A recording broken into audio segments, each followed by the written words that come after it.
હરિદ્વારમાં કથા સાંભળવાના સપના જોયા હતા, પરંતુ હરિદ્વારમાં કથા સાંભળવાની તો દૂરની વાત છે, અહીંયા 2 લાખથી વધુ રૂપિયાની ઠગાઈ પણ થઈ ગઈ અને ઉપરથી પોલીસ ડિપાર્ટમેન્ટમાં પણ જોવું પડ્યું. આપણો સમાજ વર્ષોથી ધર્મના નામે, આસ્થાને નામે ઠગાઈ થઈ રહેલો છે, પરંતુ આજે એજ્યુકેશનના યુગમાં, ઇન્ટરનેટના યુગમાં પણ આપણી ઠગાઈ થઈ રહેલી છે. એનો મતલબ તો હજુ પણ આપણે ઊંઘેલા જ છીએ, હજુ પણ આપણે એના પર વિચારતા જ નથી. હું વાત કરું છું વડાલીની. વડાલીમાં એક મહેસાણાથી શખ્સ આવે છે, ટેમ્પલેટો વેચે છે, ઓનલાઈન જાહેરાતો કરે છે, એવું કહે છે કે તમને હું હરિદ્વારમાં કથા સાંભળવા માટે લઈ જઈશ અને તમારે 3500 રૂપિયા એક માણસના આપવા પડશે, હું બસ કરીશ, ખાવાનું પીવાનું બધું જ ફ્રી.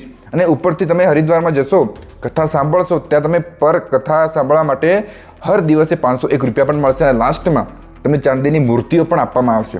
એવી જાહેરાતો કરે છે અને લોકો એની વાતમાં આવી જાય છે અને બધું જ 50 થી 60 માણસો બુકિંગ પણ કરાવી લે છે અને બધું જ તૈયાર થઈ જાય છે.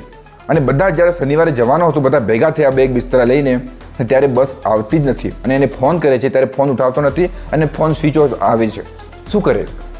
કશું નહીં. પછી તે પોલીસ ડિપાર્ટમેન્ટમાં જઈને ફરિયાદ લખાવવા માટે જાય છે. એનું સૌથી મોટું કારણ છે કે આપણા માણસની જે સાયકોલોજી છે, કમ સમયમાં, કમ એનર્જીમાં, કમ મહેનતમાં આપણે કશુંક ફ્રીમાં કશુંક મળતું હોય ને વધુ ને વધુ, તો આપણે બધા જ લેવા માટે લાઈન લગાવી દઈએ છીએ. આપણી સાયકોલોજી છે આ, કારણ કે આપણું માઇન્ડ પેઇન અને પ્લેઝર ઉપર કામ કરે છે. કારણ કે આટલી બધી ખુશી કમ સમયમાં, કમ પૈસામાં, તો આપણને એવું લાગે હા આ મોકો મારા હાથથી જવો ના જોઈએ. આપણું માઇન્ડ ફોમો ઉપર કામ કરે, ફિયર ઓફ મિસિંગ આઉટ.